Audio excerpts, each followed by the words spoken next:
Hi, everybody. Charmaine McGuffey here, running for sheriff. Welcome to Lunchtime Noon Live. We are going to talk today about accountability, and I'm going to hopefully answer any questions that you have about it.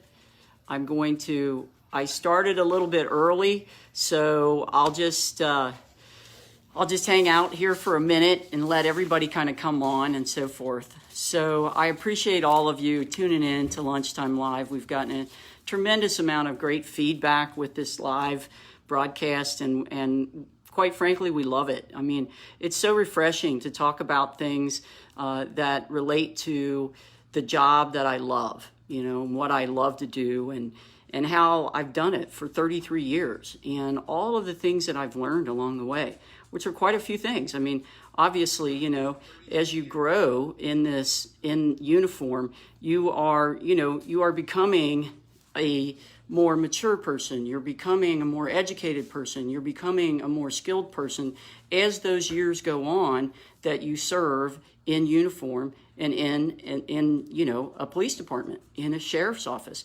And those are things that, when we get to that age that we retire, when people are fortunate enough to make it there, because some officers don't for lots of different reasons.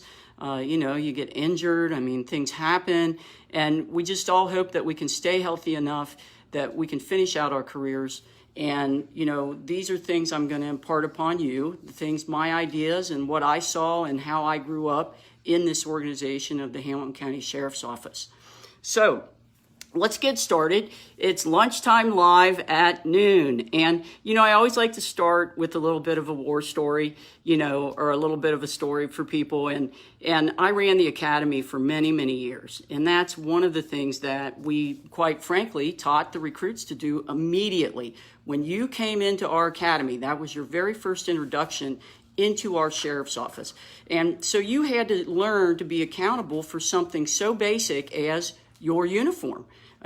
Uniforms were important. You had to wear it the correct way. It all had to be worn together. You couldn't piecemeal it. You had to have your insignias and things just in the right place.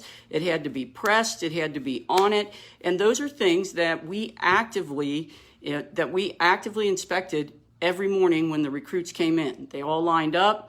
Myself and my partner, we went through, we inspected them. And I came to one recruit, and I looked at his pants and I said, wow, these have a great crease in them. You've really done a great job on pressing these pants. They look good. And I said, did you press those this morning? And he looked at me, he goes, no, my mom presses my pants. And so I said, oh, well, ask her if she wants a job.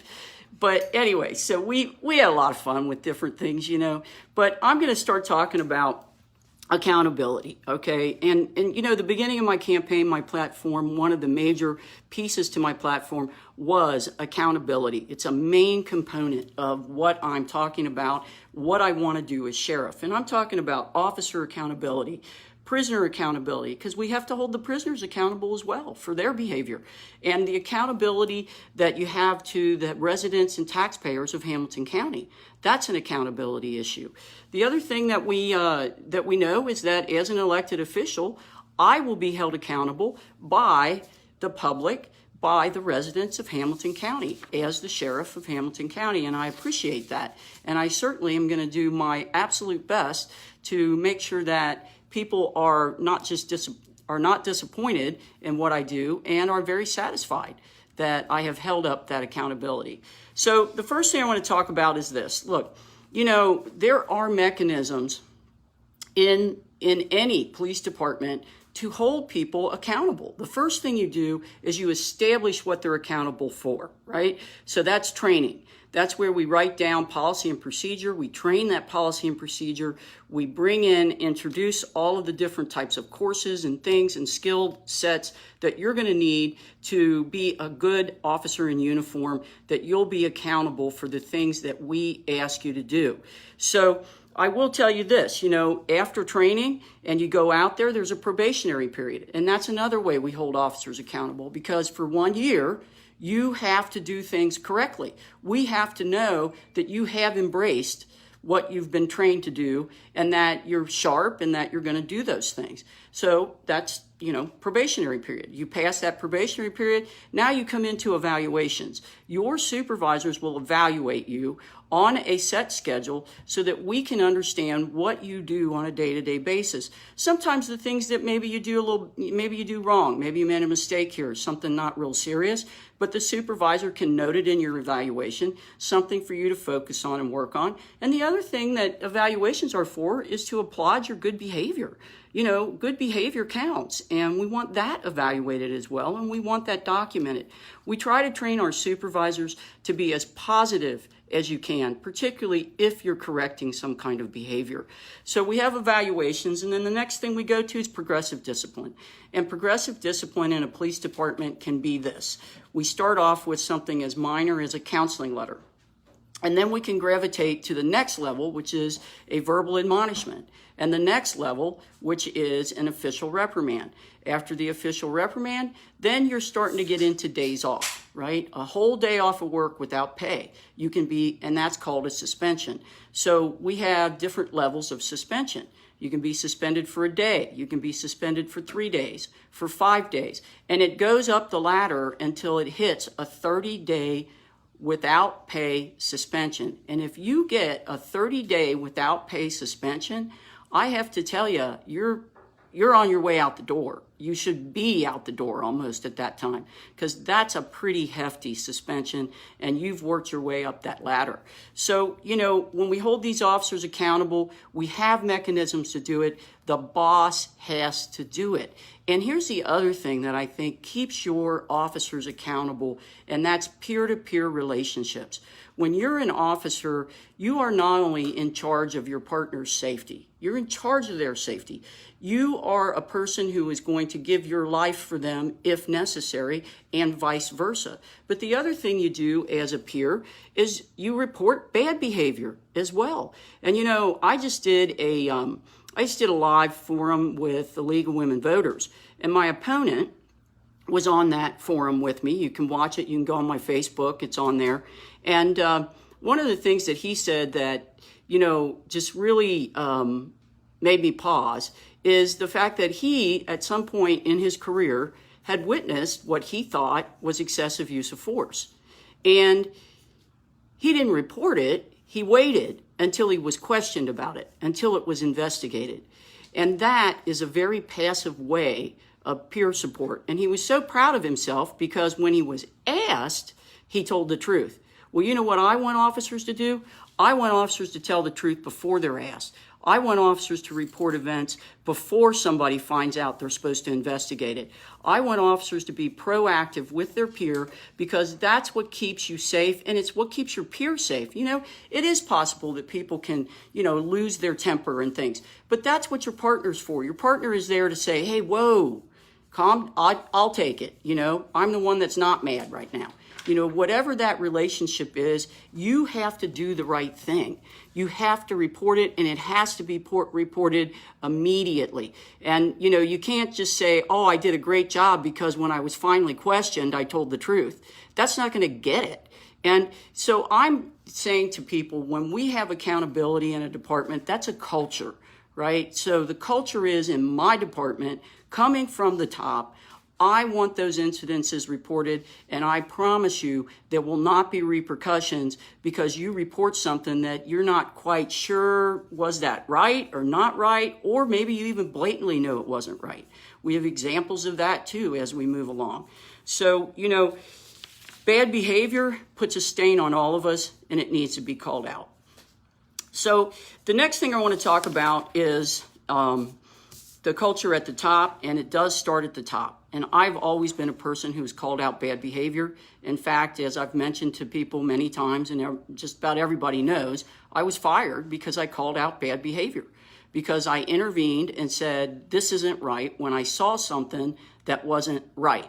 And, you do take that risk when you cross that blue line and you call out behavior that isn't, that should be accountable. You can have repercussions for that. I mean, it's what happened to me. So I do expect officers to be active against excessive use of force, but now let's talk about prisoners. right? So prisoners have an accountability as well. You know, I walked those floors of the jail, and when I was the major of jail and court services, there were 1,400 prisoners in that jail. And I walked those floors and I talked to those prisoners and I talked to the officers because I wanted to understand, how are our daily interactions going? Because the prisoners also have a rule handbook. We have some rules posted up in the pods, and as a matter of fact, because, you know, we have to enforce certain behavior there too. Like, they can't steal from each other. They're not allowed to assault each other. They're not allowed to, be disruptive in the pod. I mean, you have to get along. They have to share the telephone, right? They have to line up for med pass. They have to line up for count and things like that. And those are ways that we have a social contract in that jail to keep it going every day and keep people safe. And that's for the prisoners' benefit too.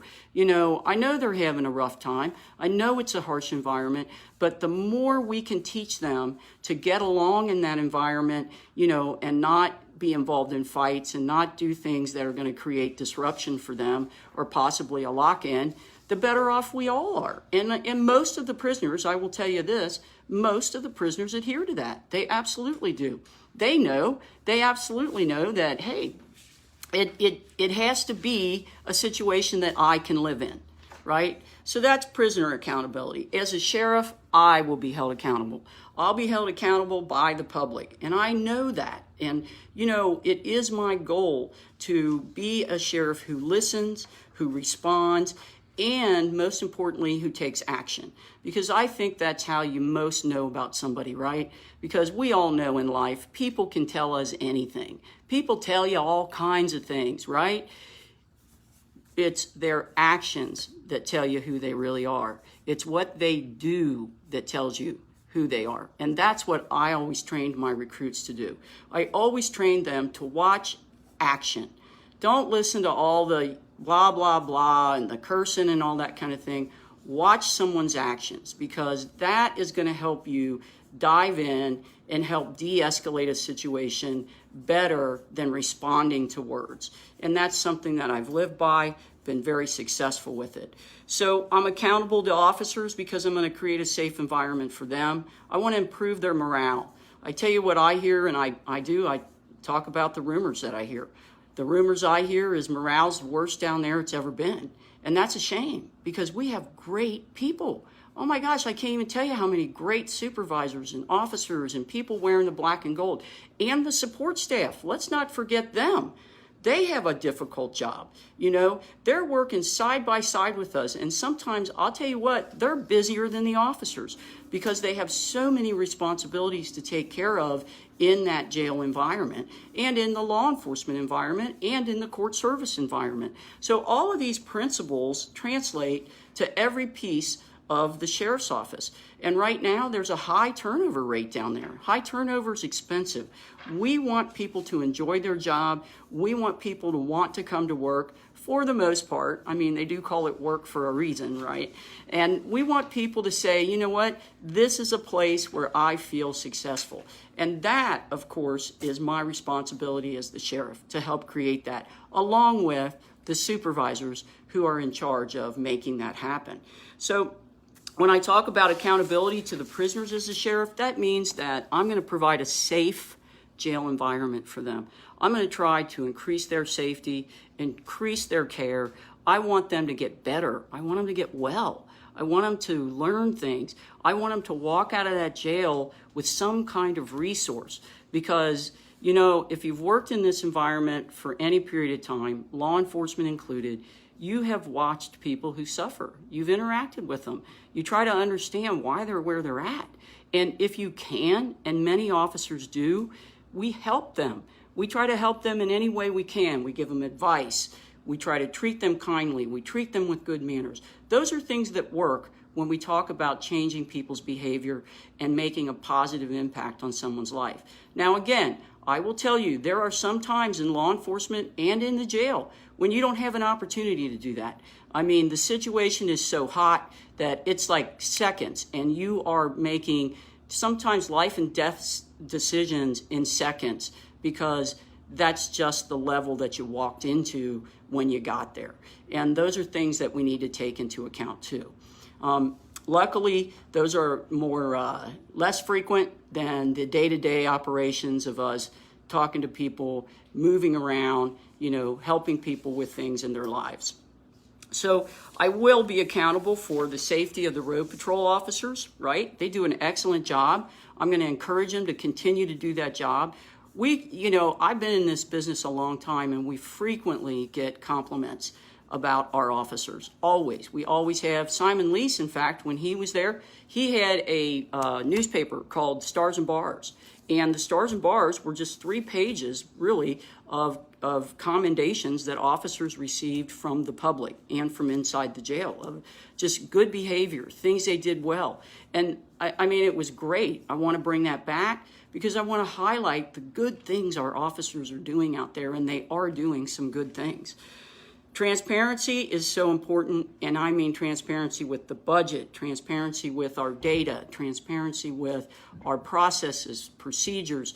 There's nothing like transparency to enhance trust from the public. And I think that's something right now with this social unrest that we have that's missing. It's a trust factor, and we need to trust each other, and we need to trust that we're being told the truth, that we'll be approached in a fair and equal way, no matter what the color of our skin is, no matter what our orientation is, no matter who we are or where we're standing, we're going to be approached in a very fair and equal way. The next thing I'm going to do is I'm going to work with the county commissioners. I'm going to work with the county commissioners, 1, on the budget, but 2, on lots of different initiatives like training and personnel and things that the county commissioners are concerned with. One of the things that I read in the paper today is they want to move there's a push or a move or suggestion to move the Cincinnati firing range to a different location, right? And I think that everybody in Hamilton County needs to try and find an option for that. Because truly, you wouldn't want to live next to a firing range. I know I wouldn't. I've been to the firing range, and I can tell you how loud it is, constant, all day long. Particularly if you have a firing range where you're training a staff of almost 1,000 individuals who all have to be qualified, who all have to practice shooting, all the things they do. That's going to be a lot of noise. It's going to be a lot of gunfire. And people just don't want to listen to that all day. And I don't blame them. I wouldn't either. So we're going to have to look for a solution. I mean, it's not going to be an easy one, but I think people are going to get together and find out what else can be done. And that's a county commissioner thing as well. They can join in with that, with city personnel, to try and figure out how can we best remedy this situation. So I will work in Jobs and Family Services, all of the different social agencies, all of the things that create a cohesive response to what we want to do and the objectives that we want to reach. But I'm going to tell you, and here's a real life happening that happened, and it's an example of what happens when accountability comes into play, particularly with excessive use of force. And this incident goes all the way back to 1991, all right, that far back. And what happened there inside our facility was there was a very good friend of mine in uniform. She had a few years on me. She was a little senior to me even, but she was a good friend of mine, good colleague, solid officer. And one night, while she was working third shift, she witnessed an excessive use of force. She witnessed like 3 different officers who were, they injured this man who was a prisoner. It was very excessive. And because she witnessed it, because she ran down the hall when she heard the commotion, stood at the doorway, saw what had happened and what was happening, and she very immediately called the nurse because this prisoner was injured. There was, some injury to his face and so forth. And so the nurse came over, and of course, calling the nurse meant that she was reporting the incident. And when she reported the incident, which was pretty immediately afterwards, she called me. She called me on the phone because she was a little freaked out. And she said, I just can't believe I saw this. I can't believe what I saw these officers doing. And she said, I have to tell the truth. I have to report it. And she and I talked about it at length. And my role in that was just to, try to calm her down and tell her that I support her, that her coming forward is going to be supported by me. That's for darn sure. And because these guys did the wrong thing. And we know it when we see it, right? So she did. And there was a big lawsuit ensued over this situation. And the officers were called to the carpet and they were, disciplined, and a whole lot of things happened around that, right? And it was a big deal. It hit the newspaper and everything. And what happened to my very good friend and colleague was this. She began to experience problems at work. Like when she would come to work, because our doors are electronic and they see on camera to let you in, the doors wouldn't access. And she'd have to stand out there and wait for the doors to be opened.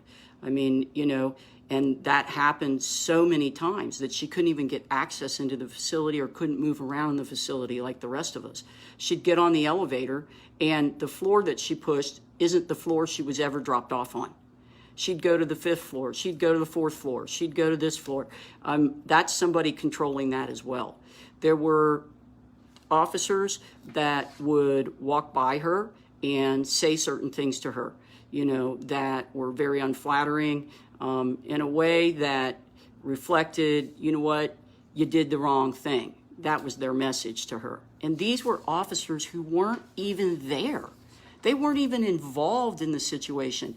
But what they did is they said, we are going to make you know that, you've crossed the line by being honest and reporting something that really should be reported, right? So ultimately, the end of that story is she resigned.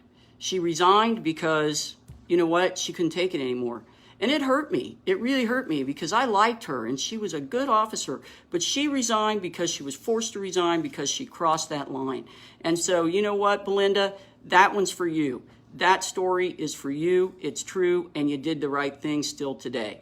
So I'm asked questions of what do I think about community policing? I think community policing, Lynn Chalfant, thank you, is an excellent way to increase that trust. The trust of the public, that people know, look, they know who you are because they've spoken to you, right? And when we do community policing, that means getting out of the car. You can't do community policing from inside your car. You got to get out of the car. You have to walk up to people. You have to be nice. You have to use good manners. And when people are asking you questions on the street, which they kind of do, they tend to do that a lot. Your involvement right there to stand there and give them your time to help them with whatever it is they're struggling with, whatever question they have, they appreciate that. And it's just that it just pushes that trust factor just a little closer, right?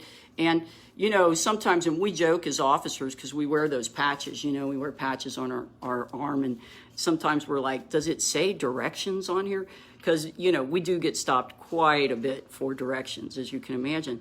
But you know what? That is when I encourage officers to make the most of that interaction. It's great that you're being asked a question. Stand there and be personable, smile, let your personality show a bit, because that is what the public needs to know, is that officers are people. We really do care. We have feelings, we work hard, things affect us, and we want the public to know that. And that's, again, all about the culture. So,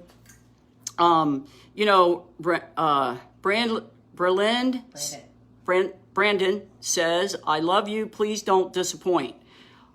I will do everything I can to not disappoint you, and I expect the public to hold me accountable, and I expect to get it right. That's my answer to that, And if you see it, and if you see it, report it. That's important too. Somebody wrote that on there, good and bad. Kathy Brinkman sends a question. What data will you gather to hold yourself and your staff accountable? Excellent question. We need to gather data on who we're interacting with, who we arrest, and that means that we see their color as well, right? So that we gather data on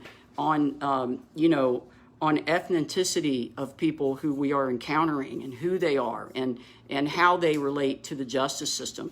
We need data on what neighborhood do you come from? How old are you? What created this situation for you to be in? There's a lot of data that can tell us, and the reason we want this data is so that it will, one, guide us to appropriate non-biased policing, and also guide us to hopefully some solutions surrounding crime in a certain neighborhood, right? And how that crime is occurring and why it's occurring, quite frankly. That's intelligent policing, and that's what we want. That's what we want to, champion. We want to be intelligent police officers, know what's going on in our neighborhood, know what's happening and why, and that's all data-driven. And I tell you, in this day and age, people are asking for data. They're asking for it. And it's coming from all corners of the society. Particularly the universities ask for great data because data tells them what they can fashion and help us with reform and so forth. So, it's important when you have data to make it transparent. That's a part of transparency. I think that, quite frankly, some police agencies hold on to their data. Some of them don't even create the data because they don't want to know, or they don't want the public to know. And, I just have to call it like I see it. There has been, in my career, 33 years, I've seen information hoarding. Information hoarding happens, and it's damaging to an organization. It's damaging to the personnel because they never get communicated with as to what's going on. And it's damaging to the public because the public wants and needs and should know. So I have Trevor Clark on here. How will you make sure your force will be diverse? So the way that I will do that is I will actively support diversity, number one. I'm going to look at people who apply for this job. And again, I'm going to see their color. I'm going to see who they are. And I want people who reflect the community. I want people working in our jail, in our law enforcement, in our courthouse, who have been in a community, who live in a community. I like it when people live where they work because I think it makes you care a little bit more about what you do and what you say, because you're going to run into some of these people again. And I will create diversity in the supervisory ranks, which is so important. And quite frankly, in the sheriff's office, we have so little. We have to catch up. We've got to catch up with our diverse personnel, and it's going to take some time. It's going to take some working to get that diversity that reflects the neighborhood, but we're going to do it. And I'm going to do some things pretty immediately too. I have some good ideas about that. So I want to change that. So I have Vonda Morris. Vonda, how are you? Great to hear from you. What do you think of dispatching from home? Do you believe 911 dispatchers are your first responders? Oh, I absolutely think 911 dispatchers are your first responders. Those people are unsung heroes out there because they're getting all of those stressful calls. People call them for lots of reasons. And a lot of times, they are literally walking people through a horrific situation just to keep the lid on until somebody can get there in person. How many times has a dispatcher saved somebody's life by telling someone how to perform CPR, by telling someone what to do if somebody's trying to break in their house, by keeping people on the phone and trying to keep them calm? That is a stressful job, and my hat goes off to every 911 dispatcher out there because I got to tell you, nobody talks about them very much, but boy, are they important. They are right there on that front line, and they do a fantastic job. So hats off, and a really super great friend of mine was a 911 dispatcher, I think really for most of her career, and I can't even tell you the tremendous respect that I had for her. And that's why I know a little bit about it, because, she would talk about it and the things that would occur and what she'd have to handle over the phone. So at any rate, I just want to say, with a minute left, I really appreciate all of you tuning in to Lunchtime Live at noon, and we will have a new topic next week. And if you have any comment or anything that you would like to have me talk about, be happy to do that. Just send it in to us, and I'll see you next Thursday, noon at Live. Crystal Marie says, what's your plan for making mental health accessible, available for employees after a period of decompression, after a traumatic event? I do have a plan for that. We need debriefing for that. We need a mental health professional on staff who caters to the officers, who is there to talk to officers, and most importantly, that officers trust. Trust is, I can't even say it enough, it's how your organization flourishes, from top to bottom, in to out, from the arrested people, from people who are there. We need to destigmatize trauma, destigmatize any kind of mental illness we come across. And you know what? I appreciate it. And oh yeah, Vonda Morris, thank you, Sheriff McGuffey. You have another friend as a dispatcher. Yes, I appreciate that.